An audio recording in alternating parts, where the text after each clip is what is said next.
Hello, I'm Cat, and Minecraft rarely removes features from the game, and so there's only a few small structures that have ever gone extinct. The brick pyramid and the old village are the main examples of this, and these blacksmiths are the especially weird part of that. They're weird, and they're not modern building meta, but I love them, and honestly, doesn't that describe everything else I love about my world? Which is why I figured, given this is the special episode 650, that is right, the equivalent of playing for 13 years once a week, we have now been playing Minecraft Bedrock for 300 episodes as of today, and although Bedrock is weird, look how awful the boats handle. It's so bad.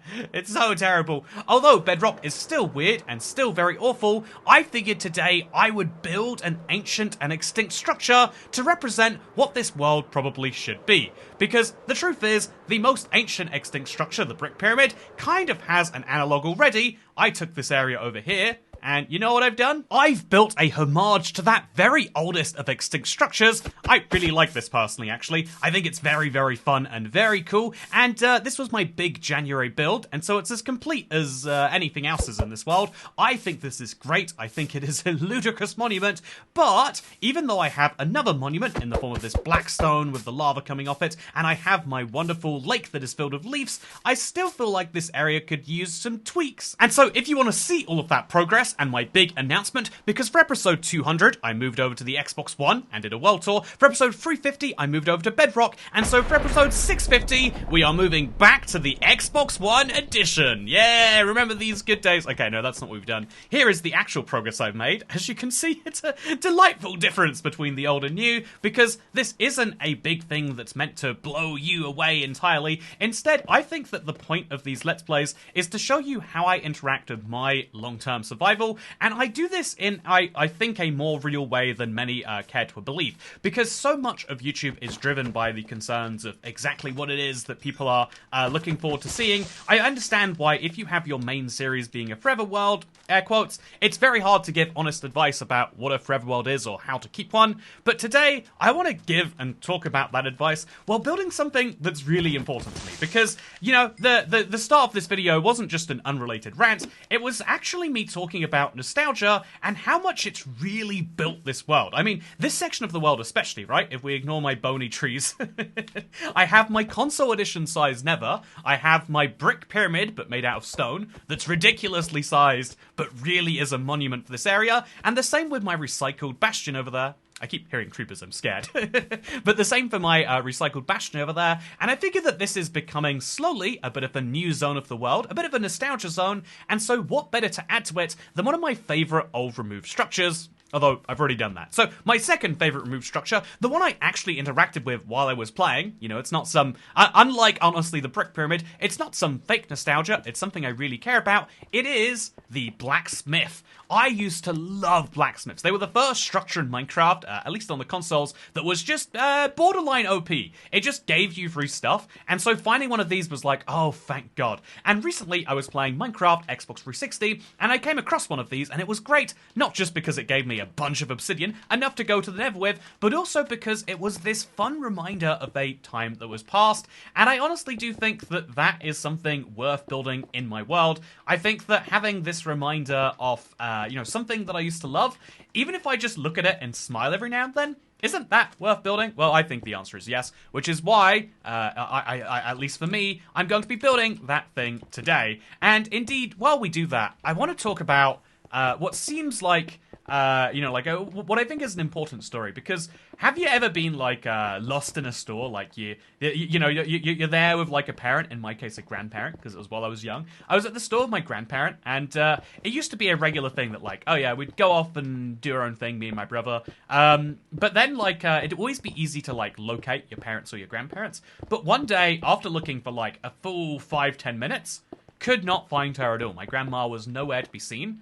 And I had this, like, deep terror. I don't know if you've ever had this, like, oh no, I don't know what I'm meant to do in this situation. Do I belong to the store now? Is kind of where I was thinking. And honestly, I think, you know, my brother helped me react calmly by just being like, yeah, let's just read comics and see what happens. And honestly, that probably was the right advice, because something you might not realize, something that I did not know at the time, is that apparently if you ever do get lost in a store, apparently, you just get a call from the PA being like, could two young boys and Andrew, a future Minecraft YouTuber, could you come over to the cash out desk because your grandma is seriously missing you or something like that. And I was like, oh yeah, it's really really scary to have that happen, but as soon as you do, you now have that knowledge and you understand, like, oh, it's entirely fine.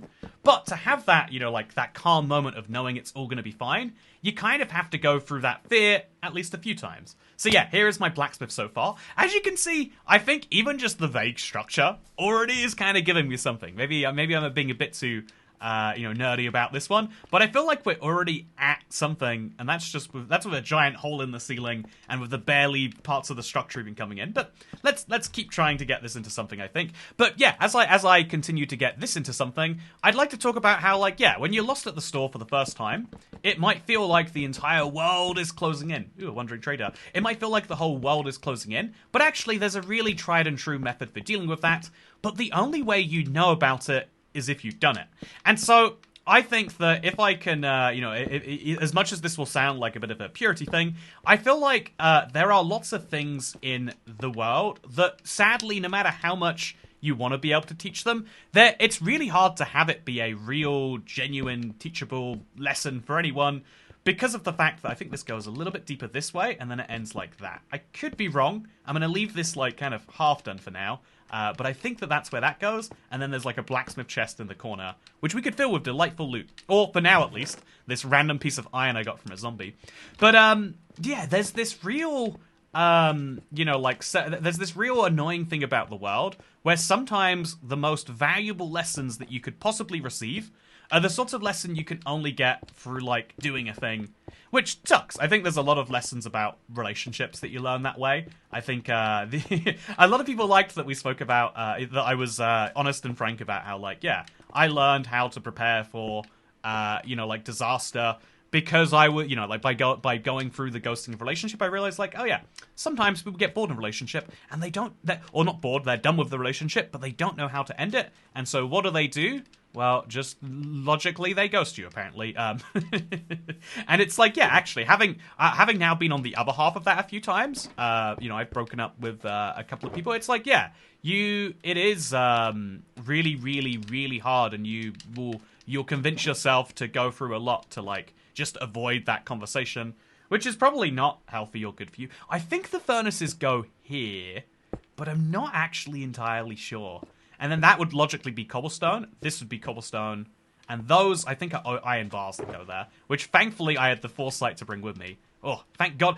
Past me did a favor for future me. How awesome. But some lessons you have to go through kind of painfully. Like, I broke up with someone once, and they were like, don't worry, you don't need to do this. This is, it was like almost like a hostage negotiation. They're like, no, it's fine.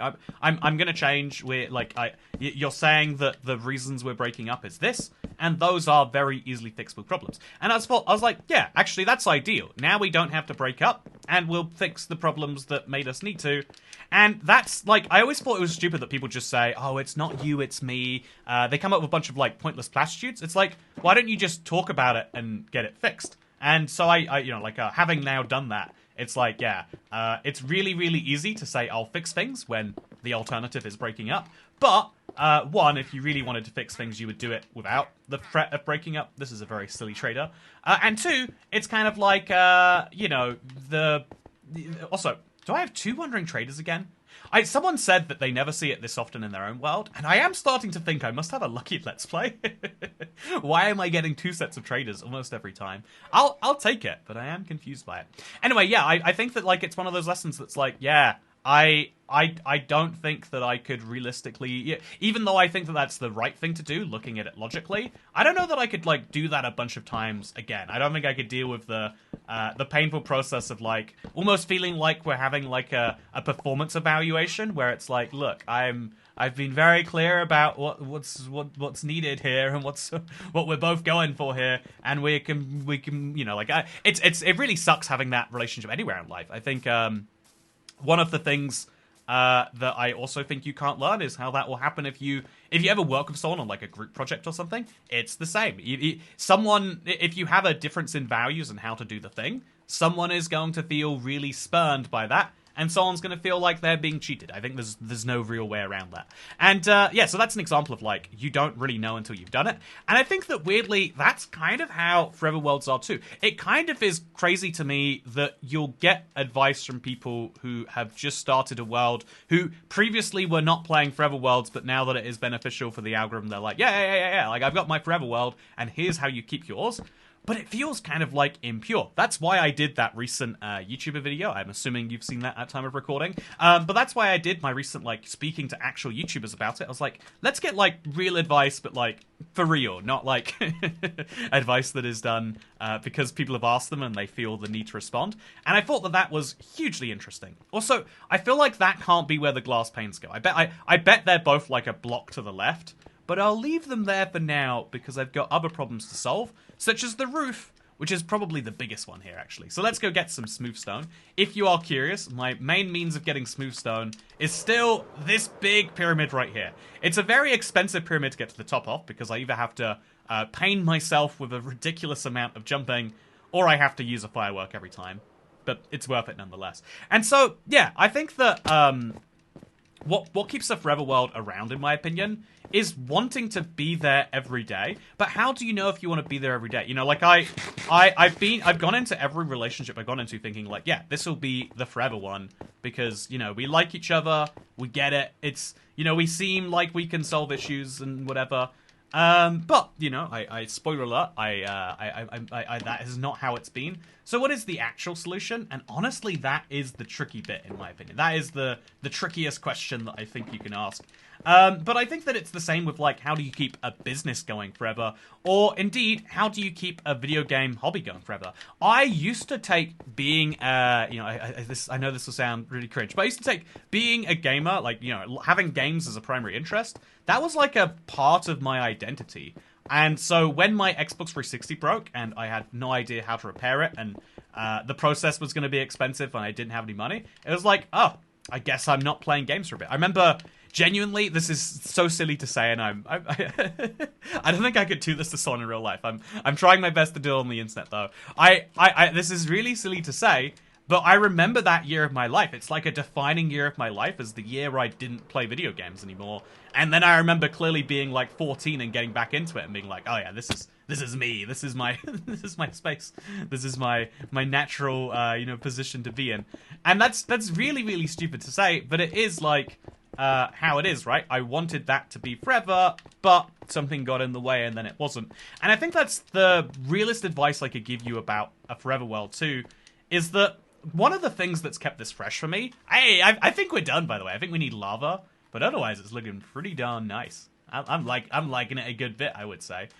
But yeah, now we'll make like some staircases down here, and I think also we'll do something kind of fun, something you might not realize. In fact, there's no good reason for you to realize this, but something crazy is that if you use... So this is an example of, like, if you're lost in the store and you're really worried, if you want to get light into a building, all you have to do is build it out of top half slabs, or indeed, the other half works too. But if you use partial slabs, light can just get through like this.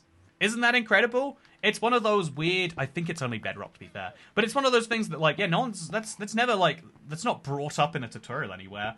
But it allows you to do some really interesting things with your roof, while also letting in light in a kind of fun way. At least I think it's fun. Anyway, yeah, I think I need to go to bed. But I also need to get to my, my main point here, which is... I think that as the Let's Play has gone on, I've changed it because that's what actually... is the most important thing to keeping going forever. You know, me keeping my gaming going forever, or me, you know, keeping a relationship going forever, or whatever it is. I think the real lesson that I've learned over the years of doing this, and of playing games, and of, you know, having, you know, having my heart broken. Oh, that's fun, isn't it? But I think the real lesson that I've learned from all of that is that the most important thing is how you deal with change. Inevitably, you know, you can make it a... you can make it a, what's the word, neurospicy thing, or an ADHD thing, or a, you can make it whatever you want. The like, oh yeah, I naturally need to change. That's a thing you can know about yourself. But I think that it is just a human desire that, like, yeah, everyone and everything inevitably is going to change over time. Because of course it is. Like, change is almost the thing that defines us. Is there meant to be stone up here like that? And then more stone over there like that? I think there might be. I think that looks a little bit better. But yeah, I think that the thing that defines us as a species almost is our, like, need to change. And so if we are a group of people who need to change, then the most important thing about keeping something going is how much you can adapt. If everything in your life is very fixed and you want it the way that you want it and you don't want it any other way ever, then yeah, eventually you'll be bored of that thing and move on to the next. But the better that you can adapt your current thing is the more important thing. That is why, as important as it might feel to have the most valuable characteristic be like, oh yeah, well, how much do they like this thing? Or how good do they look in that way? Or whatever the case may be. Those are important characteristics too. The most important dating characteristic to me is like, yeah, actually, the most important dating characteristic is, instead of all those things, it's like, how well can you get along and solve issues? Can you agree on the same level of rationality? Or every time that they say something, are you like, you're crazy? That's important for friendships too, by the way. But it's like, yeah, if you don't have that, then what really do you have? And I think in the same vein, in a Minecraft world, the thing that actually keeps it going forever is your ability to change. And so, in the same way that I went from having, daily episodes to then weekly episodes to then a different type of episode where it's focused less on Minecraft, and I would say these days we talk almost as much about the philosophy and everything else of the world. But being able to have those changes is important. Let's have some slabs here, by the way, make the path a little nicer, I think.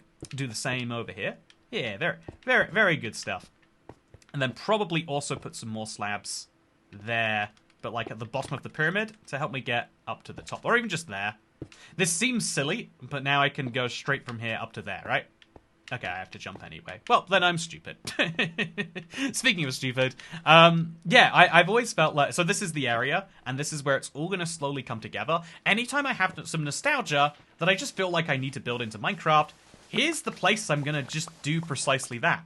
I think that this is a cool addition to my world, but I also think that it's like, you know, this morning I woke up wanting to make this, and that's important. Like, wanting to do something, not just because you want to get the thing done, but because you think it's a cool thing to get done. That's something that is important. That's something that makes the difference between, I think on a work level, it's like the difference between loving your life and, regretting your decisions sometimes. I think there's lots of stuff in life that can really be summarized down as like, yeah, want to do the thing and everything else can follow. And so work out what it is you want in a world and work towards that. Do you just want the end result and hate the process? Well, then, not a very good idea. Do you like the process but hate the end result? Work out something better. And as silly as that advice sounds, I think that that is the most important advice in keeping anything going. Like, it's a really common meme that in business, the first generation of a family builds the wealth. The second will, like, expand upon it. And the third squanders it. Oh, we missed a block here. Whoopsie. Ooh, I don't have any cobblestone left, though, so I'm gonna just put some smooth stone slabs, and we'll see if anyone even notices. Oh, actually, no, this is definitely meant to be cobblestone there. Oh, although what I could do at that point, to make sure no one does notice, is we'll remove that cobblestone block. I'll fly in and grab it. And then we'll put the smooth stone here. Oh no, people are definitely going to notice that block. That is... that is a very visible block. But still, now it looks like I'm going for something. Now it looks like I'm making a point. Oh, also, we missed out the furniture. Oh, I thought we were done, but we're not. We gotta build the beautiful table and chairs that are expected of us, of course. But yeah, it feels like it goes here, but I must have made a mistake in putting my entrance there. That has to be a block further back. Yeah, I think, because I know there's a table and chairs in this corner, and I know that it doesn't block the entrance when you come in. Unless it's in this corner. Let's put the table and chairs in this corner anyway. There we go. Isn't that beautiful? The answer is yes, if you're watching. But, yeah, I have now played 650 days, and the thing that I wanted to do to keep this unique was not just to build this blacksmith. Although, isn't this so cool? We built one of Minecraft's abandoned structures. We're missing lava, though, so let's go grab some of that. But the thing that keeps this world, that keeps me going with this world, I don't have any buckets, so I need to fly up to the pyramid, get some lava from there, and then come back here. It's a process, but we'll do it. I think that the special thing I wanted to do for 650 was not just to, say like, oh look, we built a new area for the world. Although I definitely want to have this nostalgia island. We could call it like Tutorial Island or Nostalgia.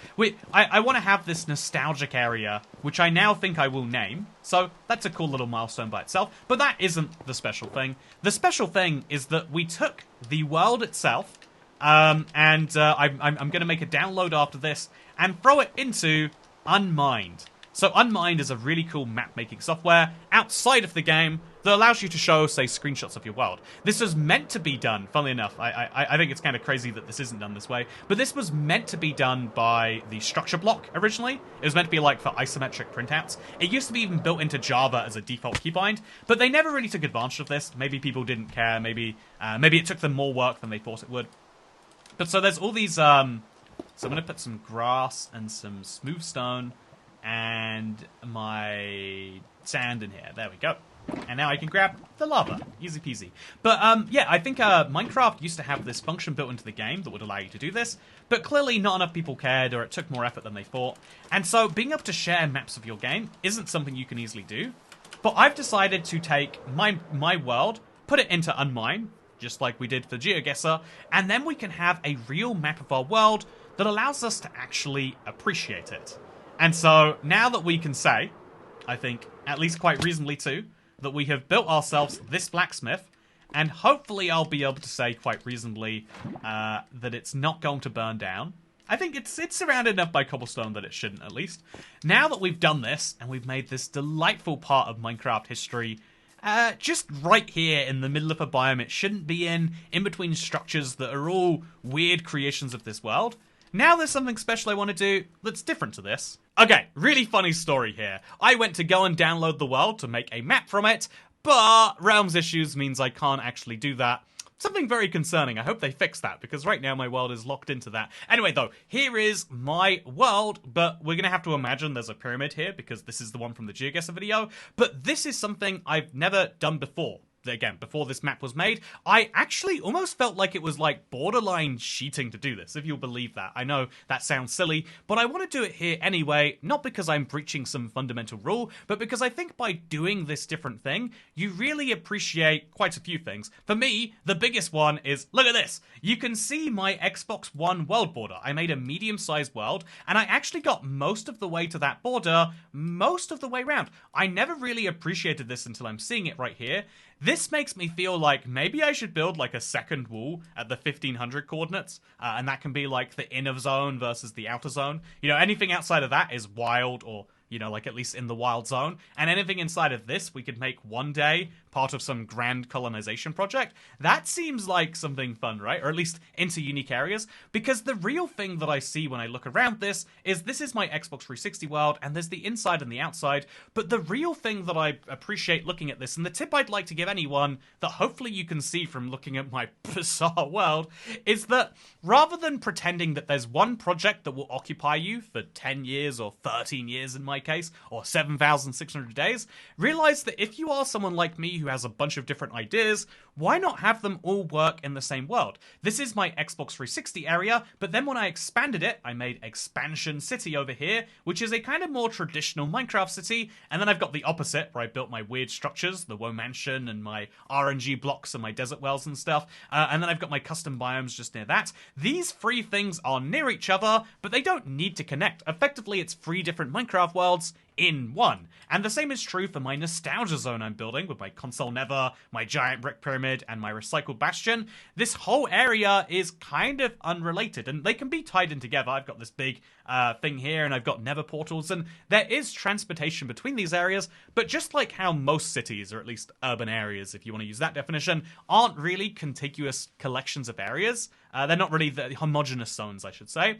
I think your Minecraft world doesn't need to be homogeneous either, and so what if I took this kind of like Xbox 360 or Xbox One medium world size that I almost already have bordered out, and what if I make those borders formal And what if that becomes my next big step forwards, is taking projects on the scale of whatever biome and mountain size this is?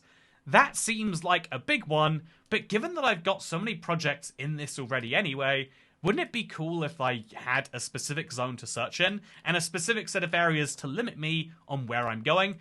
Because the real message I want to take is that the reason that I don't breach a bunch of my own survival rules, even though it'd be more fun if I duplicated, even though it'd be more fun if I said, yeah, you know what, screw it, let's actually, prune a bunch of chunks so we can get new terrain, but in this area. The reason I don't go past my own unbroken rules is not just because I think it's fun to follow rules. I'm kind of the opposite. I love breaking rules, if I'm being honest. I'm a contrarian. You tell me what to do, I'm doing the exact opposite. You tell me that the correct thing to do for a milestone is to move addition, and that Java edition makes sense. No. Let's instead look at this map and realize that I think the real thing, the real reason to have a limitation like we have here, is because that is going to breed creativity. And now that I've unlocked these areas and know exactly what's going on with them, I want to do something weird inside of this. And so, as I hit episode 650, and hopefully 650 of many, hopefully we one day hit 700 and 800 and 900 and 1,000, I think that as we hit this huge milestone, I think I've realized what it is I want to do next, and making this map is a cool way to do that. But yeah, I would recommend that you do something similar that works for you. How is this chunk of jungle not explored, and this chunk of desert? It's going to look so weird if I go there. I feel like the real thing I'm going to do is I'm going to take a little time, I'm going to think about this area, and I want to do something weird. Oh, look at that. It's like got random patches of mesa. I want to do something weird and maybe a little bit unexpected, maybe even for me. And so that's exactly what we're going to do. I hope that you all enjoyed this video. 650 episodes is nothing to sneeze at. But for me, we're playing for keeps. I'm looking forward to seeing you for episodes 700, 750, and 1,000, where we'll do something really big. But for now, I hope you all enjoyed, and 300 episodes of Bedrock is great, but still after all that time, I feel like I've got a console world that I'm just playing in the Bedrock version, and how better to cement that with my new medium-sized world border, which I'm looking forward to hearing some ideas for names about. What should I call my civilized world that I'm going to have it, my medium console edition world, the Switch-size world, if you will, and what are we going to call the outside of that? The barbaric lands versus the civilized? You tell me your ideas, and I'm going to brew on this internally. But for now, I hope you all enjoyed this very different episode of the Let's Play, and hopefully you realize that the most important way to keep anything going is for it to capture all of you, not just the little bit of you that you have at this moment in your head. Also, I guess the really important thing to realize is there isn't all of you. That's kind of weird, huh? Isn't it weird there's an all of my world? I have no idea what's happening over here. When did I go in this direction that far? There are parts of you don't fully recognize, and that's why it's cool to have a map of them. But for now, thank you for watching, and as always, I'll see you in the next time. Thank you for joining me for this many episodes, and I look forward to joining you for regularly scheduled content starting in 651 next week. Goodbye.